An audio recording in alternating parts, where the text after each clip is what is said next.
नमस्कार. संघर्ष वृत्तवाहिनीमध्ये आपलं स्वागत. घेऊया ठाणे आणि आसपासच्या परिसरामधील घडणाऱ्या महत्त्वाच्या घडामोडींचा आढावा. सिव्हिल रुग्णालयात मोतीबिंदू मुक्त महाराष्ट्र या विशेष मोहिमेचे आयोजन करण्यात आलं आहे. या उपक्रमाअंतर्गत डोळ्याशी संबंधित समस्यांसाठी विशेषतः मोतीबिंदू झालेल्या रुग्णांची मोफत तपासणी आणि आवश्यकतेनुसार मोफत शस्त्रक्रिया करण्यात येते. मोतीबिंदूमुळे अनेक रुग्णांची दृष्टी कमी होते. लक्षणे दिसताच त्वरित तपासणी करणं गरजेचं आहे. ठाणे सिव्हिल रुग्णालयात सुदैवाने ही मोहीम गरजूंसाठी मोठा दिलासा देणारी ठरली आहे. त्यामुळे नागरिकांनी पुढे येऊन तपासणी करून घ्यावी.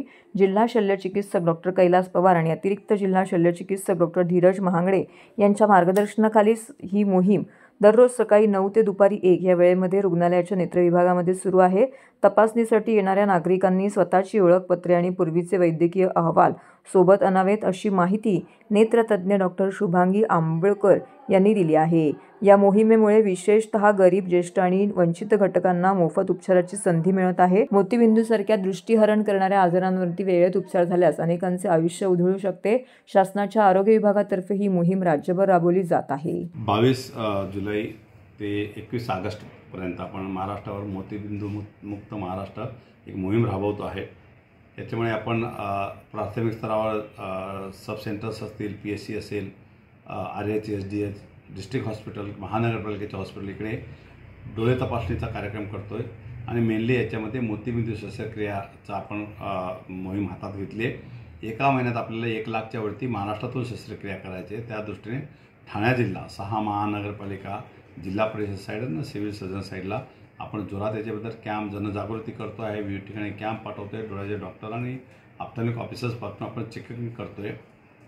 खेडेगावामध्ये सब सेंटर अंतर्गत तिथे आमचे CHOज आहेत, अशा अंगणवाडी वर्कर असतील, यांच्याकडून आपण पेशंट रेफर करून घेतो, त्यांना सर्जरी करतो. यांचं ट्रान्सपोर्टेशन, ऑपरेशन आणि घरी सोडणं या सगळ्या गोष्टी आपण फ्री करतो आहे. आत्तापर्यंत जवळपास 1 आठवडा होत आला आहे. आपण 4,500 ते 5,000पर्यंत शस्त्रक्रिया जिल्ह्यामध्ये आत्तापर्यंत केलेल्या आहेत. आणि अजूनही आपल्याला हा आकडा वाढवायचा आहे. आणि आपल्याला मेनली उद्दिष्ट आहे की लोकांना जो गोरगरीब रुग्ण असतील, ज्यांनी आतापर्यंत लक्ष नाही दिलं, त्यांच्यामुळे त्याची जनजागृती करणं, त्यांना डोळा चेकिंग करायला लावणं. आणि हे मोस्टली 40 वर्षाच्या वरचे पेशंट असतात किंवा 50 वर्षाच्या वरचे पेशंट असतात. त्याचं ते सर्जरी करून घेणं आणि त्यांना एक नवीन दृष्टी देणं. आणि बऱ्याच अंशी जर कॅटरॅक्टचं ऑपरेशन केलं नाही मोतीबिंदूचं, तर नंतर डोळे जाण्याची भीती असते, आंधळेपणा याची भीती असते. ह्या सगळ्या गोष्टी आपण करतो आहे. त्याच्यात जनजागृती, लोकांचा सहभाग हा खूप महत्त्वाचा आहे. मी आत्तापर्यंत जे आम्ही काम करतो आहे नक्कीच खूप चांगला रिस्पॉन्स आहे. परंतु अजूनही आपल्याला 3 आठवडे बाकी आहेत आणि आपल्याला मॅक्झिमम लोकांनी याच्यामध्ये त्याचा भाग घ्यावा आणि जास्तीत जास्त लोकांनी याचा लाभ घ्यावा. ऑपरेशन ज्यांना मोतीबिंदू आहे, ज्यांना थोडीशी क्षीणदृष्टी थोडीफार झाली असेल, यांनी चेक करून घ्यावं. आमचे डॉक्टर्स आणि बाकी जो कोणी स्टाफ आहे तो अवेलेबल आहे. आणि कृपया एक विनंती करतो की जवळपासच्या PSC असेल, सब सेंटर असेल, ग्रामीण रुग्णालय असेल, जिल्हा रुग्णालय, उपजिल्हा रुग्णालय असतील, कुठेही त्या महानगरपालिकेचे रुग्णालय यांच्याशी संपर्क साधावा. आणि ही मोहीम सगळीकडे चालू आहे. त्याच्यामुळे आणि काही ट्रस्ट हॉस्पिटलमध्ये पण सगळ्या गोष्टी आपण करतो आहे, ऑपरेशन्स वगैरे. तर कृपया सगळ्या नागरिकांना एक मी आवाहन करेल की यांनी जास्तीत जास्त लोकांनी याच्यामध्ये ऑपरेशन करून घ्यावं आणि या मोहिमेमध्ये सहभागी व्हावं. आणि याच्यात आपलंही भलं आहे, आपली दृष्टी वाचते आणि आपल्याला एक नवीन जग, नवीन दृष्टी मिळते. तर मी सगळ्यांना सांगेल, जे बाकी कोणी समाजसेवक असतील, पॉलिटिकल लीडर्स असतील किंवा आमचे ॲडमिनिस्ट्रेटिव्ह ऑफिसर्स असतील, यांनाही मी जिल्ह्यातल्या सगळ्यांना आवाहन करतो. आणि पत्रकार बंधू असतील त्यांना मी आवाहन करतो. मेनली पत्रकार बंधूंचा खूप मोठा रोल असेल याच्यावरती. त्या सगळ्यांना आवाहन करतो की ही जनजागृती जास्तीत जास्त लोकांपर्यंत पोचावी आणि जास्तीत जास्त लोकांनी यांचा फायदा करून घ्यावा, हे आवाहन करतो मी. धन्यवाद. सर्व नागरिकांना आवाहन करण्यात येत आहे की सध्या डासांमार्फत पसरणाऱ्या डेंग्यू या आजाराचा प्रसार रोखण्यासाठी प्रत्येकाने पुढीलप्रमाणे कार्यवाही करावी. डेंग्यू आजार एडिस इजिप्ती हा डास चावल्याने होतो. या डासांची पैदास साचलेल्या किंवा साचवलेल्या स्वच्छ पाण्यामध्ये होते. 8 दिवसांपेक्षा जास्त दिवस पाणी उघडे व साचून राहिल्यास त्यात डास अंडी घालतात. अंड्यांच्या अळ्या तयार होऊन पुढे डास तयार होतात. यासाठी आपल्या घरातील पाणी साठे, उदाहरणार्थ बॅरल्स, पिंपे, टाक्या, हौद, रांजणे इत्यादी दर आठवड्याला रिकामे करून घासून पुसून कोरडे करून पुन्हा भरावे. एक दिवस कोरडा दिवस म्हणून पाळावा. पाणी साठ्यांना घट्ट झाकणे बसवावीत किंवा जुनी साडी, चादर, धोतर यांनी बांधून झाकून ठेवावीत, म्हणजे डास त्यात जाऊन अंडी घालणार नाहीत. घराच्या गच्चीवर, आजूबाजूला, अंगणात कोठेही पाणी साचू देऊ नये. भंगार सामान उघड्यावर टाकू नये. उदाहरणार्थ टायर्स, प्लास्टिक सामान, कुंड्या, टाकाऊ वस्तू इत्यादी. अशा सामानात पावसाचे पाणी साठून त्यात डेंग्यूच्या डासांची पैदास होते. घरातील कूलर्स, फ्रीजच्या पाठीमागील ट्रे हे देखील वेळोवेळी कोरडे करावेत. लक्षात ठेवा, नुसत्या फवारणीने डास घनता कमी होत नाही, तर त्यासाठी डास पैदास ठिकाणे नष्ट करणे ही आपल्या सर्वांची जबाबदारी आहे. कोणताही ताप अंगावर न काढता जवळच्या शासकीय रुग्णालयात मोफत औषधोपचार घ्या. अशा प्रकारे नागरिकांनी सहकार्य केल्यास डेंग्यूचा प्रसार रोखणे सहज शक्य आहे.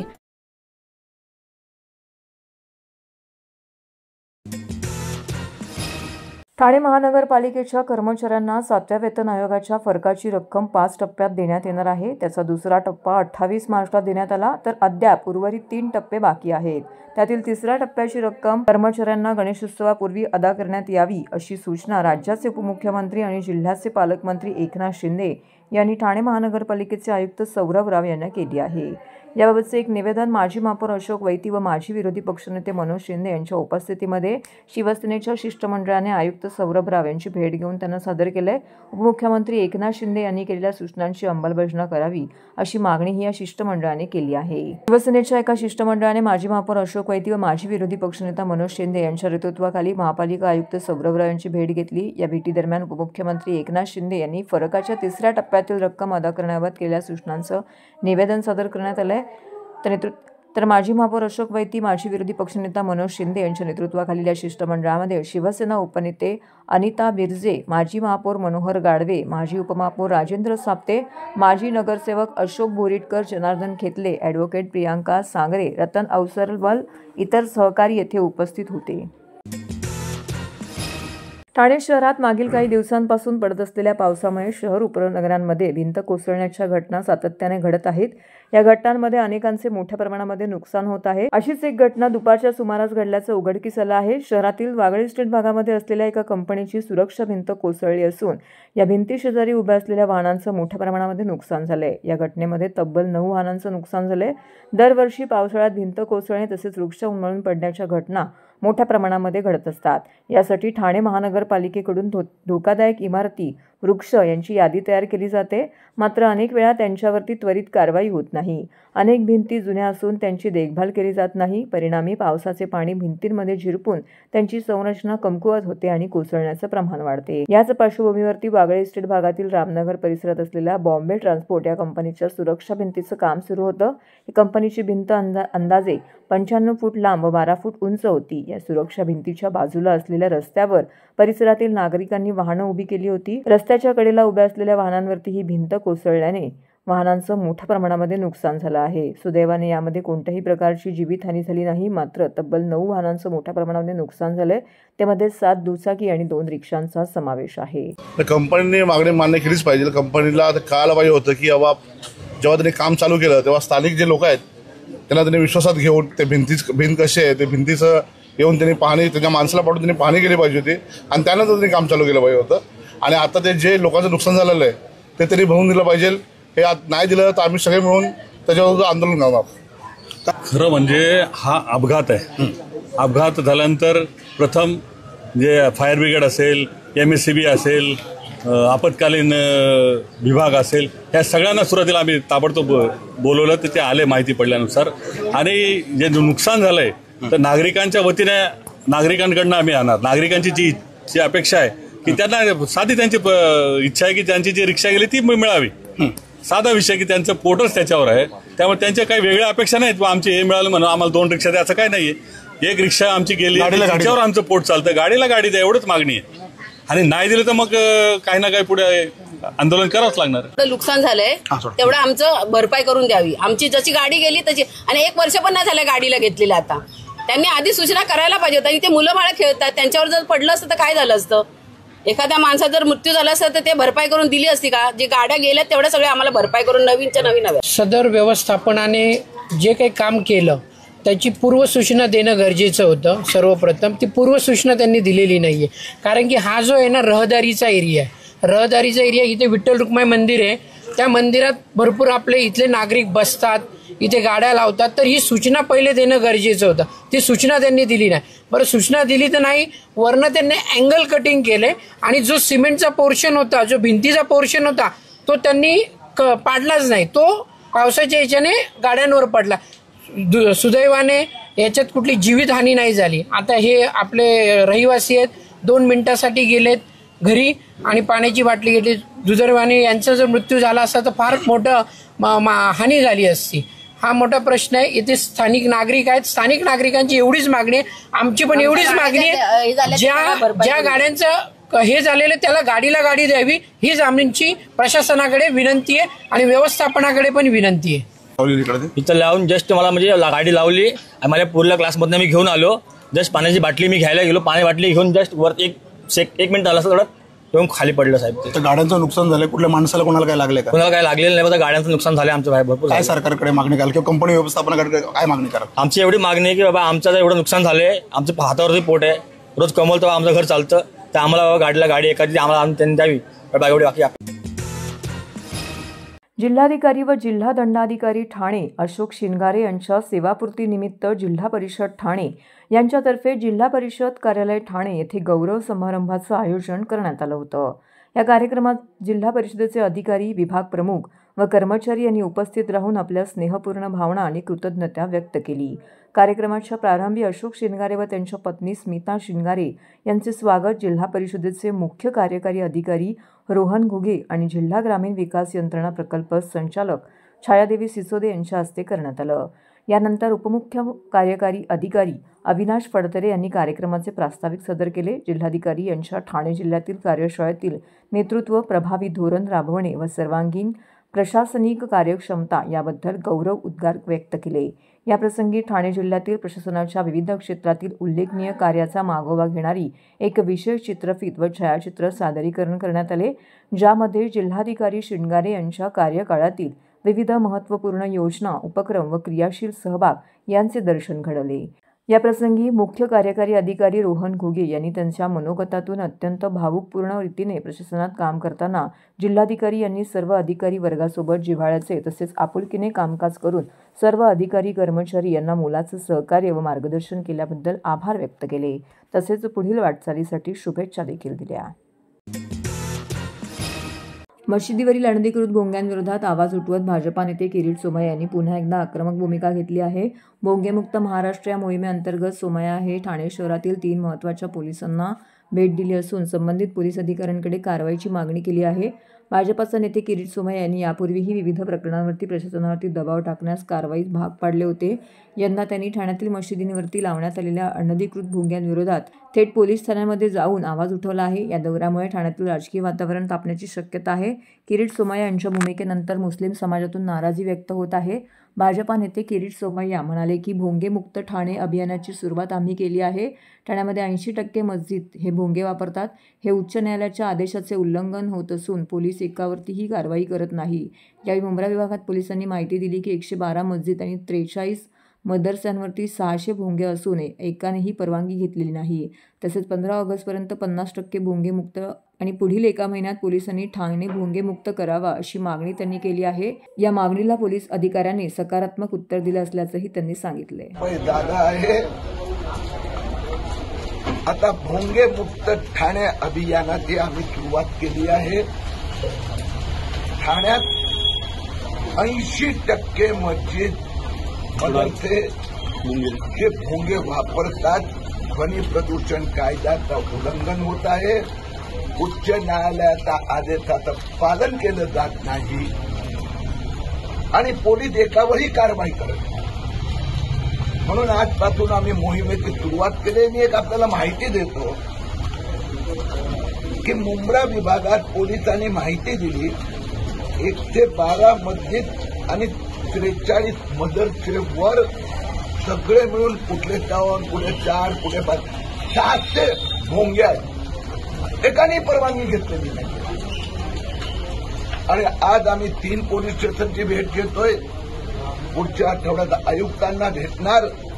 पुढच्या महिनाभरात भोंगे मुक्त ठाणे झालं असेल.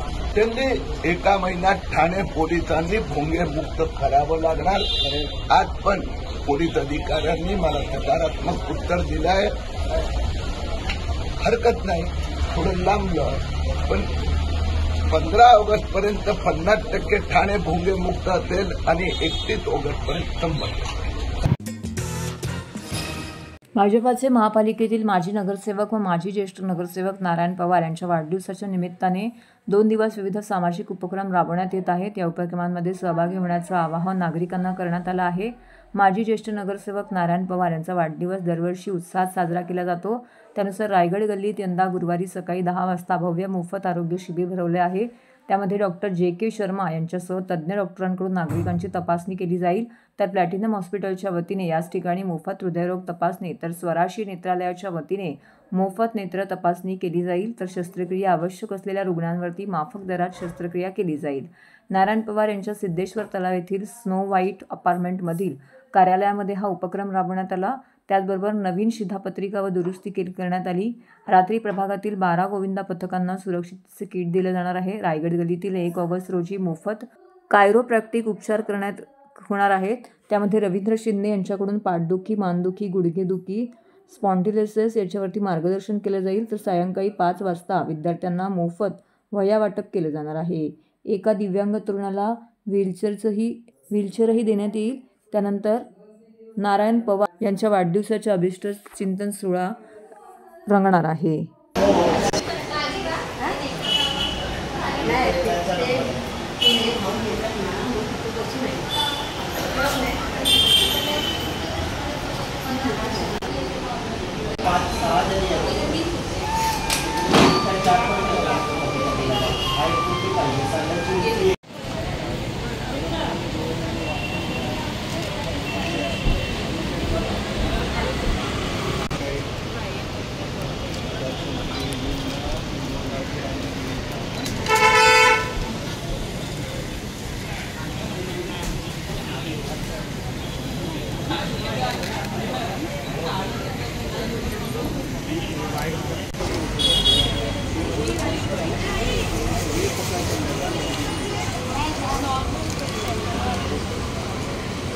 आणि ज्यांची काही गरज तपास वाटली ते आपल्या गावाला ECG सगळ्यांना आपल्या गावाला नाही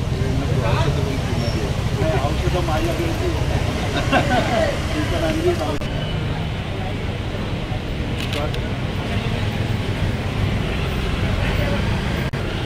तुमची BPची गोळी मला घेऊन